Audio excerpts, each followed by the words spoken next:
नमस्कार, 9 की 9 खबर में आपका स्वागत। मैं राहुल ओझा आपके साथ। बड़ी खबर समस्तीपुर से। NH 28 पर तेल चोरी करने वाले गिरोह के बदमाशों ने एक युवक को गोली मारकर जख्मी कर दिया है। गंभीर हालत में जख्मी युवक को इलाज के लिए पटना रेफर किया गया है। मामला मुसरी गरारी थाना क्षेत्र के रुपौली गांव के पास का है। दरअसल पेट्रोल पंप के पास खड़ी तेल टैंकर से तेल चोरी करने वाले गिरोह के बदमाश डीजल चोरी कर रहे थे।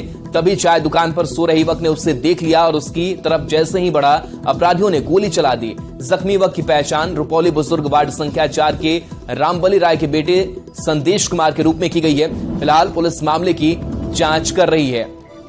तो समस्तीपुर से यह खबर, जहां अपराधियों ने युवक को गोली मार दी है। पुलिस पूरे मामले की तफ्तीश में जुटी हुई है। तेल चोरी करने वाले गिरोह की करतूत सामने आई। NH 28 पर पेट्रोल पंप के पास इस वारदात को अंजाम दिया गया है। तो समस्तीपुर की तस्वीर आपको दिखा रहे हैं। वहीं जो युवक गंभीर है उसको PMCH रेफर किया गया। मुसरी घरारी थाना क्षेत्र की घटना सामने आई है।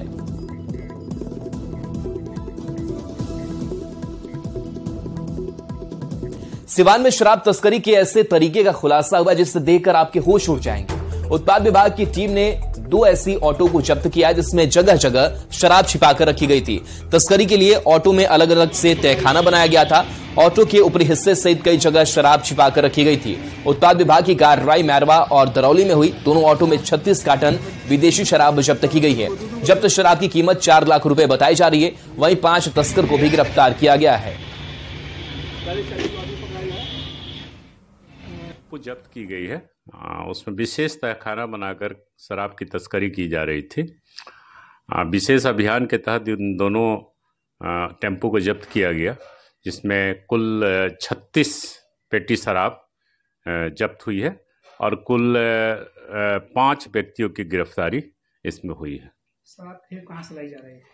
शराब की खेप यूपी से लाई जा रही थी। जो बिहार के बॉर्डरिंग दुकानें हैं यूपी में, वहां से लाई। और देखिए, इस बीच लातेहार से बड़ी खबर है, जहां उप मुखिया पर जानलेवा हमला हुआ। अज्ञात अपराधियों ने गोली मार दी है। उप मुखिया परमेश्वर यादव अस्पताल में भर्ती बताए जा रहे हैं। दाहिने कंधे पर गोली लगी है। हालात खतरे से बाहर है। चंदवा थाना इलाके की घटना सामने आई है। तो उप मुखिया पर जानलेवा हमला किया गया है। लातेहार से बड़ी खबर बता रहे हैं, अज्ञात अपराधियों ने इस घटना को अंजाम दिया है। गोली मारी है। परमेश्वर यादव अस्पताल में भर्ती कराए गए हैं, जहां पर उनका इलाज जारी है। बताया जा रहा है कि दाहिने कंधे पर उप मुखिया को गोली लगी है। तो हालत खतरे से बाहर है, सुरक्षित बताए जा रहे हैं। चंदवा थाना इलाके की घटना सामने आई है।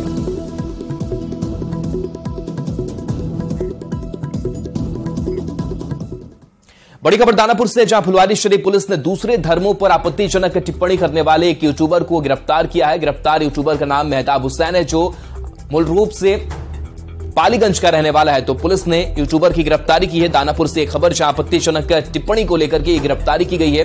बताया जा रहा है कि दूसरे धर्म विशेष पर इसने टिप्पणी की थी और इसी मामले को लेकर के इसकी गिरफ्तारी की गई है। तो यूट्यूबर मेहताब हुसैन गिरफ्तार हुआ है।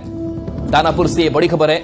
तस्वीरें आपको दिखा रहे हैं। फुलवारीशरीफ थाना क्षेत्र की यह घटना है, जहां पर पुलिस ने यूट्यूबर पर शिकंजा कसा है। गिरफ्तारी हुई है। बताया जा रहा है कि आपत्तिजनक पोस्ट करता था, दूसरे धर्मों पर यह टिप्पणी कर रहा था और इसी को लेकर के इसकी गिरफ्तारी हुई है। सूत्रों से यह सूचना प्राप्त हो रही थी कि फेसबुक, व्हाट्सएप एवं अन्य सोशल मीडिया के माध्यम से किसी व्यक्ति द्वारा किसी विशेष समुदाय के विरुद्ध आपत्तिजनक टिप्पणी की गई है, जिससे न सिर्फ लोगों की भावनाएं आहत हो रही हैं, बल्कि उस किसी धर्म का अपमान भी हो रहा है। सूचना के संज्ञान में आते ही वरीय पुलिस अधीक्षक के निर्देश में एक टीम का गठन किया गया तथा गठित टीम के द्वारा 12 घंटे के अंदर उस व्यक्ति को गिरफ्तार किया गया। व्यक्ति के साथ उस मोबाइल को भी जब्त किया गया, जिसके माध्यम से वैसी आपत्तिजनक वीडियो को वायरल किया गया था। बेगूसराय, औरंगाबाद और छपरा में हुई हिंसा पर पुलिस मुख्यालय की पैनी नजर है। एडीसी मुख्यालय का दावा है कि सभी जगहों पर सख्त कार्रवाई की जा रही है। उपद्रवियों की पहचान कर उन्हें गिरफ्तार किया जा रहा है। सीसीटीवी के जरिए उपद्रवियों की पहचान की जा रही है। तो ये तस्वीर आपको दिखा रहे हैं, जो पूरी तस्वीर यह सामने आई थी और उपद्रवियों को गिरफ्तार करने का सिलसिला लगातार जारी है। पुलिस लगातार कार्रवाई कर रही है। बेगूसराय, औरंगाबाद और छपरा में हिंसा की तस्वीरें सामने आई और हिंसा पर पुलिस मुख्यालय की पैनी नजर लगातार बनी हुई है। तस्वीर आपको दिखा रहे, देखिए किस तरीके से हिंसा हुई थी और इस हिंसा के बाद से उपद्रवियों पर नजर कार्रवाई लगातार। बेगूसराय स्थिति शांतिपूर्ण है और बल और बाकी प्रतिनियुक्ति वहां पर की गई है। कांड दर्ज किया गया, अभियुक्तों की गिरफ्तारी की जा रही है। असामाजिक तत्वों की हम लोग गिरफ्तारी आगे भी करेंगे। सीसीटीवी फुटेज और लोगों के जो बयान है उसके आधार पर जो बातें सामने आ रही हैं, एहतियातन कोई भी कार्रवाई की गई है। मुंगेर में स्कूलों में मासिक स्तर पर जांच परीक्षा में संस्कृत का प्रश्न पत्र विवाद का विषय बन गया है। दरअसल संस्कृत के प्रश्न पत्र में इस्लाम धर्म से जुड़े कई प्रश्न पूछे गए थे। जानकारी के अनुसार 9वीं कक्षा के संस्कृत विषय की पुस्तक में कुल 15 अध्याय हैं। किताब के 10वें अध्याय में एक चैप्टर ईद महोत्सव है और 26 अक्टूबर को संचालित संस्कृत की परीक्षा में इस एक अध्याय से कई वस्तुनिष्ठ, लघु और दीर्घ स्तर के सवाल पूछे गए। ये प्रश्न पत्र सोशल मीडिया पर वायरल हो रहा है। बीजेपी विधायक प्रणव कुमार ने आरोप लगाया है कि छात्रों के भविष्य के साथ खिलवाड़ किया जा रहा है, राज्य में माहौल बिगाड़ने का प्रयास किया जा रहा है। संस्कृत की परीक्षा में इस तरह के प्रश्न शामिल नहीं करना चाहिए। बीजेपी विधायक ने संस्कृत की पाठ्यपुस्तक से इस अध्याय को हटाने की मांग की है।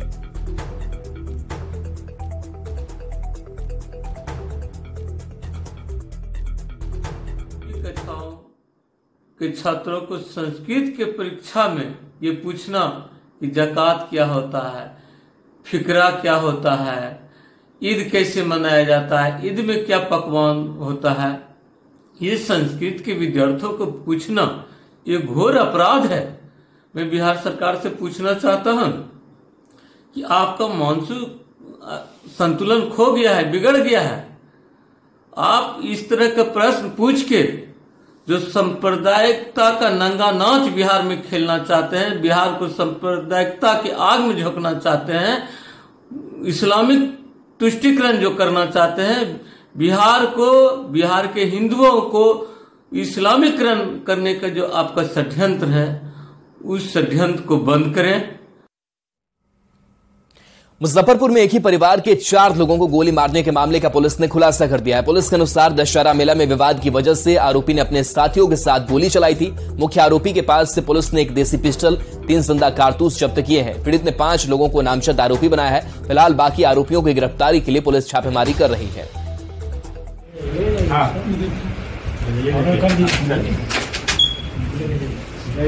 मोबाइल पीछे।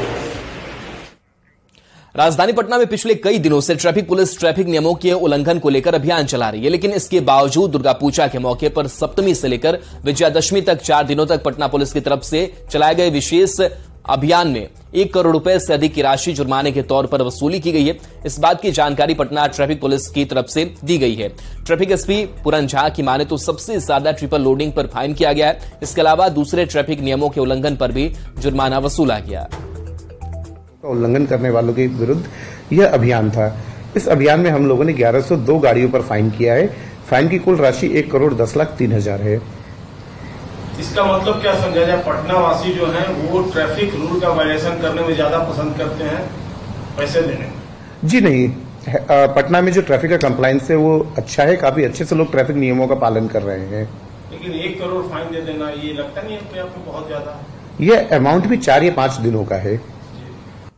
और देखिए इस बीच पटना से बड़ी खबर आ रही है, जहां सूत्रों के हवाले से खबर है नियोजित शिक्षकों को राज्यकर्मी का दर्जा जल्द मिलेगा। नई शिक्षक नियमावली का ड्राफ्ट अंतिम रूप से तैयार हो गया है।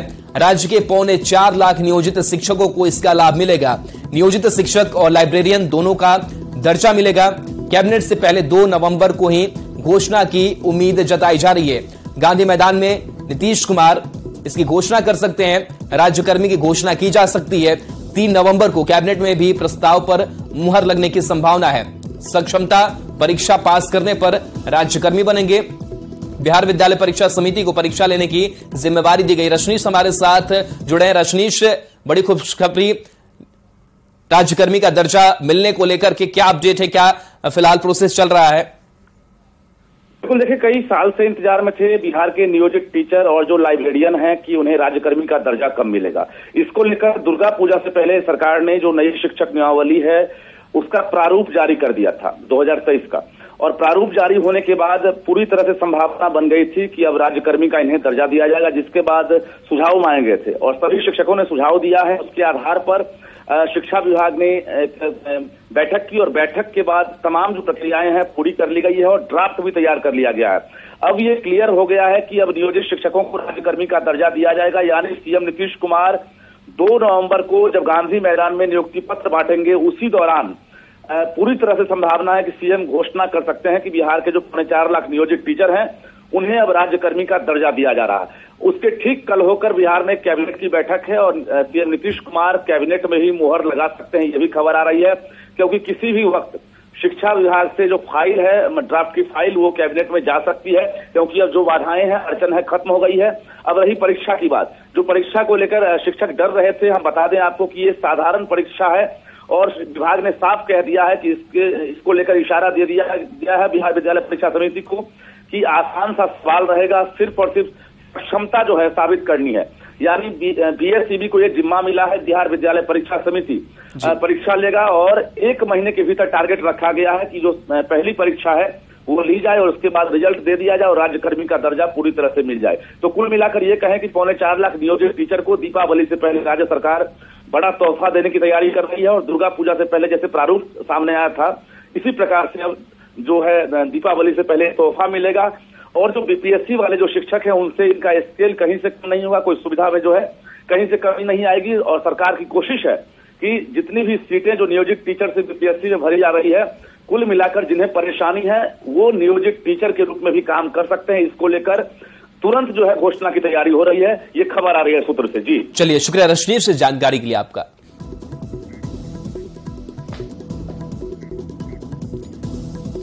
रांची के हनुमान मैदान में आज बाबूलाल मरांडी की संकल्प यात्रा का समापन होगा। इसमें बीजेपी के राष्ट्रीय अध्यक्ष जेपी नड्डा मुख्य अतिथि रहेंगे। दोपहर 3 बजे के बाद एक कार्यक्रम होगा जिसमें जेपी नड्डा भी शामिल होंगे। इस कार्यक्रम में 6 विधानसभा क्षेत्र रांची, हटिया, काके, तमाड़, खिजरी और मांडर के कार्यकर्ता शामिल होंगे। वहीं कार्यक्रम में अमृत महोत्सव के मौके पर झारखंड के गांव से संग्रह की गई मिट्टी के 312 कलश भी जेपी नड्डा को सौंपे जाएंगे। संकल्प यात्रा के समापन पर अधिक जानकारी दे रहे हैं रांची संवाददाता गौरव झा। मैदान में आज भाजपा द्वारा आयोजित संकल्प सभा में शामिल होने के लिए भाजपा के राष्ट्रीय अध्यक्ष जेपी नड्डा पहुंचने वाले हैं। तस्वीरें देख सकते हैं कि संकल्प यात्रा का समापन आज यहां पर होना है और समापन सभा में जेपी नड्डा यहां पहुंचने वाले हैं। जेपी नड्डा के साथ साथ भाजपा के तमाम बड़े नेता यहां पर मौजूद रहेंगे। शाम के करीबन 3 बजे के बाद यहां कार्यक्रम का आयोजन किया जाना है, जहां 4 बजे भाजपा के राष्ट्रीय अध्यक्ष जेपी नड्डा इस कार्यक्रम को संबोधित करेंगे और इस दौरान रांची और आसपास के जो विधानसभा क्षेत्र हैं, यानी रांची, हटिया, कांके, खिजरी, मांडर, तमाड़, इन तमाम विधानसभा क्षेत्र से हजारों की संख्या में कार्यकर्ताओं को यहां पहुंचने की उम्मीद जाहिर की गई है। बता दें कि संकल्प यात्रा की शुरुआत बाबूलाल मरांडी ने संथाल परगना की धरती से की थी और उसके बाद से लगातार हर विधानसभा क्षेत्र में ये उनका जो संकल्प यात्रा है वो चल रहा था। संकल्प यात्रा की अगर हम बात करें तो इस दौरान बाबूलाल मरांडी पार्टी को मजबूत करने, कार्यकर्ताओं के बीच जाने का काम कर रहे थे और आज जब यहां पर जेपी नड्डा का कार्यक्रम रखा गया है तो निश्चित रूप से आगामी चुनाव के मद्देनजर भी ये कार्यक्रम बड़ा होने वाला है, क्योंकि आगामी चुनाव लोकसभा और विधानसभा के चुनाव के लिए जेपी नड्डा बिगुल फूंकने वाले हैं। जहां इसके साथ ही इस कार्यक्रम में मेरी माटी मेरा देश, मिट्टी को नमन वीरों को वंदन कार्यक्रम के तहत अमृत कलश जितने भी प्रखंडों से आए हुए हैं, उसके साथ साथ जितने भी मिट्टी के कलश यहाँ पहुंचे हैं वो भी यहाँ पहुंचने वाला है। तो एक भव्य और बड़ा आयोजन राजधानी रांची में आज देखने को मिलेगा, जहां शाम के करीबन 4 बजे से लेकर 5:30 बजे तक जेपी नड्डा भी मौजूद रहेंगे और इस दौरान भाजपा का कहना है कि हजारों की संख्या में, करीबन 25 से 30 हजार की संख्या में कार्यकर्ता यहाँ पर पहुंच सकते हैं। अब देखना होगा कि ये कार्यक्रम कितना सफल होता है, क्योंकि इस कार्यक्रम के बाद लगातार राज्य में राजनीति भी तेज हो चुकी है। जिस तरीके से कांग्रेस के बड़े नेताओं का भी दौरा आज यहाँ पर होना है, यानी कांग्रेस के प्रभारी भी झारखंड में है। इस दौरान कांग्रेस ने कहा है कि अगर राष्ट्रीय अध्यक्ष का कार्यक्रम रख रहे थे तो इतने छोटे से मैदान में इस कार्यक्रम को सीमित नहीं करना चाहिए था, क्योंकि भाजपा को यह डर है कि भीड़ इसमें नहीं आएगी, इस वजह से छोटे मैदान में इस कार्यक्रम को रखा गया है। अब देखना है कि आज शाम जब ये कार्यक्रम का आयोजन यहाँ होता है तो कितने की संख्या में उनके कार्यकर्ता यहाँ पहुंचते हैं और ये कार्यक्रम कितना सफल होता है। गौरव झा, न्यूज़ 18, रांची। आगामी लोकसभा चुनाव को लेकर जनसुराज के संयोजक प्रशांत किशोर ने बड़ा बयान दिया है। प्रशांत किशोर ने कहा कि दूसरे दलों के लोग हमें कमजोर नहीं समझे, अगर लड़ने आए हैं तो इतनी ताकत से लड़ेंगे कि उनके दांत खट्टे कर देंगे। प्रशांत किशोर ने कहा कि उन्हें नीतीश, लालू प्रसाद या बीजेपी कमजोर समझकर धकिया नहीं सकती। प्रशांत किशोर ने कहा कि वे लड़ने आए हैं तो पूरी ताकत के साथ लड़ेंगे। उन्होंने कहा कि बिहार के लड़के हैं और बिहार में हमें कोई नहीं धकिया सकता। देश भर के नेता जब चुनाव हारते हैं तो मेरे पास आते हैं। नहीं बनाएंगे तो आप ही कहिएगा, अरे तो कर रहे, घूम रहे, इनका ताकते नहीं है, भाजपा से लड़ेंगे कैसे? दोनों ओर से आप सवाल उठाइएगा। इसलिए ये व्यवस्था बनाकर चल रहे हैं कि आप हमको कमजोर मत समझिए। हमको नीतीश कुमार और लालू यादव भाजपा धकिया नहीं सकती है। अगर लड़ने आए हैं तो इतनी ताकत से लड़ेंगे कि उनका दांत खट्टा कर देंगे। देखे ना बंगाल में नशा ढीला किए ना, उनका पूरी भारत की ताकत लगा दी उन्होंने। कहा था ना कि 100 पार नहीं होंगे, हुआ 100 पार, लगा दिया ना जितना पैसा लगाना था। तो समाज में बहुत ऐसे लोग हैं जो लड़ने के लिए लड़ते हैं, हम उनमें से नहीं हैं। अगर लड़ने आए हैं तो आप मानकर चलिए कि इसके जीतने का खाका दिमाग में बना कर लाए हैं। हम यहीं के लड़के हैं, हम कोई बाहर से आए हैं। देश भर का नेता जो चुनाव हारता है तो हमारे पास आता है और हम अपना चुनाव जीतने के लिए इनके पास जाएंगे। आप उसकी चिंता मत कीजिए। एक बार समाज खड़ा हो गया तो जनबल के आगे कोई बल नहीं है। और इस बीच गया से बड़ी खबर है, जहां वियतनामी पर्यटक शराब के साथ गिरफ्तार किया गया। पर्यटक के पास से 3 बोतल शराब जब्त किया गया है। मां बोधि मंदिर में पर्यटक प्रवेश कर रहा था। पर्यटक के बैग में शराब की बोतल मिली है। बोधगया थाना पुलिस ने गिरफ्तारी की है। तो वियतनामी पर्यटक के पास से शराब मिली है जिसकी गिरफ्तारी की गई है। पर्यटक के पास से 3 बोतल शराब जब्त की गई है। बताया जा रहा है कि वियतनामी पर्यटक जिसकी गिरफ्तारी हुई है, पर्यटक के बैग से शराब मिली। बोधगया थाना पुलिस ने इसकी गिरफ्तारी की है। तो जांच हुई और जांच के दौरान पर्यटक के पास से 3 बोतल शराब बरामद की गई। मां बोधि मंदिर में यह प्रवेश कर रहा था और इस पर्यटक को गिरफ्तार कर लिया गया है। तो गया की तस्वीर आपको दिखा रहे हैं। वहाँ पकड़ा है। यहाँ पे आप लोग रहते हैं स्कैनर पर? हाँ रहते हैं। आप ही थे यहाँ पे? हाँ यहाँ पर तो हमें। तो जब आप थे तो इसको कैसे आप लोग जांच करते हैं? तो बड़ा कार्टून था शराब के बारे में तो हमको जानकारी कुछ है नहीं सर। यहाँ फिर वहाँ वो मशीन से चेक करते हैं। तो यहाँ पे पुलिस वाले चेक किया जी, तो यहाँ पता नहीं चली? तो वही बताया। अंदर के दूसरे स्कैनर काउंटर? हाँ एक और चेक होता है। अच्छा, दूसरे वाले जी। सुप्रीम कोर्ट ने भले ही अभी समलैंगिक शादी को कानूनी मान्यता नहीं दी है, लेकिन समाज में ऐसे लोगों की संख्या बढ़ती जा रही है, समलैंगिक शादी रचा रहे हैं। जमुई के लक्ष्मीपुर में 2 लड़कियों ने आपस में शादी रचा ली है, जो समाज में चर्चा का विषय बनी हुई है। हालांकि इस मामले में एक लड़की के घर वालों द्वारा केस दर्ज कराए जाने के बाद पुलिस ने दोनों लड़की को हिरासत में लेकर आगे की कार्रवाई में जुट गई है। जमुई की लड़की को लखीसराय की लड़की से प्यार था और दोनों ने सामाजिक बंधनों को तोड़ते हुए 24 अक्टूबर को मंदिर में शादी रचा ली थी और पति पत्नी के रूप में रह रही थी। दोनों लड़की खुद को बालिग बताती हैं। प्यार करते एक दूसरे से और एक दूसरे से रह नहीं सकते। कब मुलाकात हुई थी आपकी कोमल से? 1.5 साल पहले। क्या? 1.5 साल पहले। आपकी उम्र क्या है? 18 साल। तो आखिर अपने ये निर्णय क्यों उठाया? हमें प्यार हो गया, हम दोनों को साथ रहना है। कहाँ प्यार हुआ था? प्यार कहाँ होता है? हाँ। आप लोग को नहीं पता है? दूसरे से प्यार करते हैं ना, इसीलिए रह नहीं सकते दूसरे के बिना। तो ये कब से चल रहा है? 1.5 साल पहले। 1.5 साल से। 1.5 साल से साथ रहना चाहते हैं। और साथ रहना चाहते हैं? हाँ। तो कानून मान्यता देती है, मालूम है आपको, इस शादी को? क्यों नहीं देगी? क्या? जब दोनों साथ रहना चाहते हैं क्यों नहीं दे सकती? उम्र क्या है दोनों आप लोगों का? मेरा आधार कार्ड से 20 साल हो। और आइए एक नजर इस वक्त की हेडलाइंस पर।